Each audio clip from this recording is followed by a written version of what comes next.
Is this something you can recognize, or is it? I would say, for me, it's quite a simple question, actually. Do we want that our sons and daughters should have the same opportunities and the same dreams or hopes for the good thing, or no? And for me, it's simple to answer that. It's yes, of course. So for me, equality and gender equality is very, very important. For me, also when we talk about gender equality, it's important for me to learn my daughter that her mom can lead and show the way, and her dad can hug and kiss her and show feelings. And I think that's something very important for the hoods where kids grow up, to show feelings, to have these gender equality discussions, to show her a way of opportunities and to strive forward. And it's important both for lonely men, lonely young men, but also for women that feel this roof of glass. They need to fight and to struggle the roof of glass to be successful in their lives. Do you agree on this? I think that equality of opportunity is a perfectly reasonable proposition. I mean, I have a daughter and a wife. I do everything and many female clients and who I've consulted with and helped, and in many cases helped accelerate the development of their career tremendously.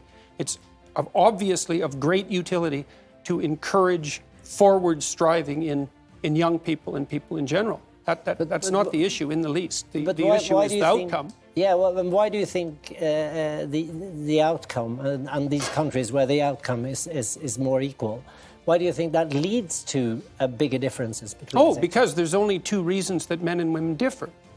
One is cultural, and the other is biological. And if you minimize the cultural differences, you maximize the biological differences. So, I know everyone's shocked when they hear this.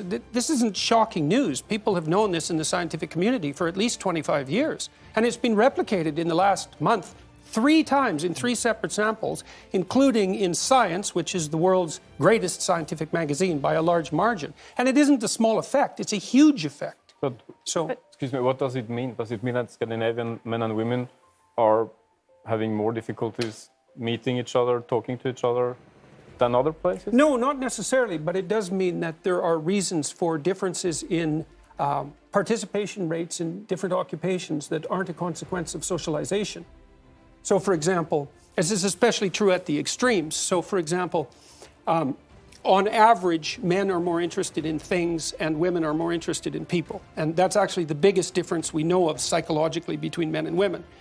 And even though men and women are quite similar, all things considered, the extremes make a difference. So you imagine that in order to become an engineer, look, obviously not everyone becomes an engineer, you have to have a particular temperamental proclivity to become an engineer. You have to be extraordinarily interested in things rather than people. Well, most of those people are men. And if you want to become a nurse, well, then you have to be much more interested in people than you are in things. And most of those people are women. And so you get differences in occupational choice that are also, by the way, quite great in Scandinavia, especially in the case of engineering and nursing, that are mostly due to biological differences. And you cannot minimize that by social engineering. So, and it's not a bad thing. Like, look, one of the things you want to ask yourself is that what is the purpose of setting up a society that offers maximal equality of opportunity? And one of the answers is that you maximize people's free choice. And if you maximize free choice, then you also maximize differences in choice between people. And so you can't have both of those. But of course it will have differences in choice, of course, because we are human beings. But I can't see why it differs between me and Skavlan, for instance. But of course it differs in biological things, but not in choices, because I think more how we raise them, how we live, education, a sort of culture, attitudes form a human being, whether or not they are a girl or a boy when they grow up. Mm-hmm. And if I raise my daughter to become a leader, to be self-confident, to have a high education for instance, I think she will have a good platform to become a civil engineer, to become a CEO of a company, or to become a nurse. Well, that is what people who think that the differences between people who are primarily culturally constructed believe, but it's not what the evidence suggests. Okay, we don't agree on that. Yes, and the other thing I should say about this, what's necessary to understand about this is this is not a contentious issue among informed scientists. We've known this for 25 years. And so, and it's a perverse effect. No one expected it. Why do you talk then about, you talk about chaos? I mean, is what we're experiencing now chaos? Your book is called An Antidote to Chaos. What is the chaos? Well, I think the chaos is the uncertainty that so many people feel about the meaning of life and about their position in the world. That's fundamentally what I was aiming at. And what I'm trying to do in my online lectures and with my book is to provide people with a guideline to meaning. So one of the points that I make in my lectures, for example, is that we actually have a biological instinct for meaning that orients us in the world. And that instinct manifests itself when we place ourselves in a position in the world where we're competent, where what we're doing is working, so that we're not too terrified and anxious, but also while we're simultaneously advancing ourselves and improving our ability to cope with the world. So, for example, if you watch an athlete, a high-level athlete, who's at the peak of his or her performance, you see someone who's extraordinarily practiced at what they're doing and has developed the expertise necessary to do it. But then you also see them push themselves on that developmental edge to make themselves just that much better. And that function is associated with an intrinsic sense of meaning. And whenever you see anyone manifest that, you are automatically drawn to it. You see that when an actor pushes him or herself beyond their limits. You see that when someone speaks extemporaneously and manages it extraordinarily well. And I'm trying to help people understand that this meaning is a true phenomenon. It's not a secondary thing. And also to point out that most of the time, that meaning is associated with the adoption of responsibility, which is also something that people don't understand. But part of the chaos is that the rules are so hard to see. There aren't that obvious rules anymore. Well, part of the chaos is that we're transforming our landscape socially, culturally, technologically so rapidly that it's hard for people to gain footing. And so it destabilizes us.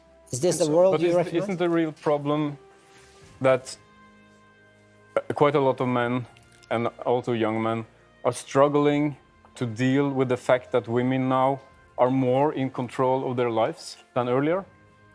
I don't think that's the problem. I think the problem is that the idea that the West is a patriarchal tyranny is rapidly translated into the idea that young men who strive forward are to be regarded with suspicion because they're doing nothing but manifesting the same sort of tyrannical power that has kept women oppressed for the last 2,000 years. And I think that entire narrative is appalling, right to the core.